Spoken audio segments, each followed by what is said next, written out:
ಉನ್ನತಿ ಏತ ನೀರಾವರಿ ಸಲುವಾಗಿ ನೂರಾರು ಎಕರೆ ಭೂಮಿ ಕಳ್ಕೊಂಡ್ರೆ ಅವ್ರಿಗಿನ್ನ ಪರಿಹಾರ ಇಲ್ಲ.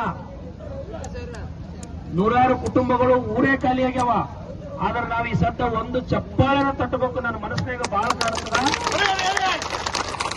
ಈ ಆಲಿಮಟ್ಟಿ ಜಲಾಶಯ ನಮಗ ನಿಮ್ಗ ನೀರ್ ಕೊಡ್ಬೇಕಂತೇಳಿ ಸಾವಿರಾರು ಹಳ್ಳಿ ಸಾವಿರಾರು ಕುಟುಂಬಗಳು ಏನಪ್ಪಾ ಅಂತಂದ್ರ ಅವ್ರ ಮನಿ ಮಠ ಕಳ್ಕೊಂಡು ನೀರಾಗಿ ನಿಂತಾರಲ್ಲ ಅವ್ರಿಗೆಲ್ಲರೂ ಜೋರಾದ ಚಪ್ಪಾಳೆ ತಟ್ತಾರೆ.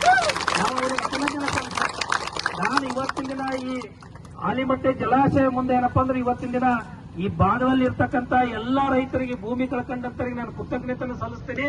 ಮುಂದಿನ ದಿನದಾಗ ನಮ್ಮ ಭೀಮರಾಯನಗುಡಿಯಲ್ಲಿ ನಾವು ಪ್ರತಿ ವರ್ಷ ಏನು ರೈತರ ಪಾದಪೂಜೆ ಕಾರ್ಯಕ್ರಮ ಏನು ಮಾಡ್ತೀವಿ, ನಮಗೆ ಅಧಿಕಾರಿಗಳಿಗೆ ವಿನಂತಿನ ಮಾಡ್ತೀನಿ, ಇಲ್ಲಿ ಭೂಮಿ ಕಳ್ಕೊಂಡಂತ ರೈತರ ಕೆಲವೊಂದಿಷ್ಟು ಚಂದ್ರ ಡಾಟಾ ಕೊಡ್ರಿ. ಈ ಭಾಗದಾಗಿರ್ತಕ್ಕಂಥ ಭೂಮಿ ಕಳ್ಕೊಂಡಂತ ರೈತರಿಗೆ ಪಾದಪೂಜೆ ಮಾಡಿ ಸನ್ಮಾನ ಮಾಡುವಂತ ಕೆಲಸ ನಾವು ಯಾಕಂದ್ರೆ ಇವತ್ತು ನಾವೇನು ಬೆಳಿತೀವಿ ಲಕ್ಷಗಟ್ಟಲೆ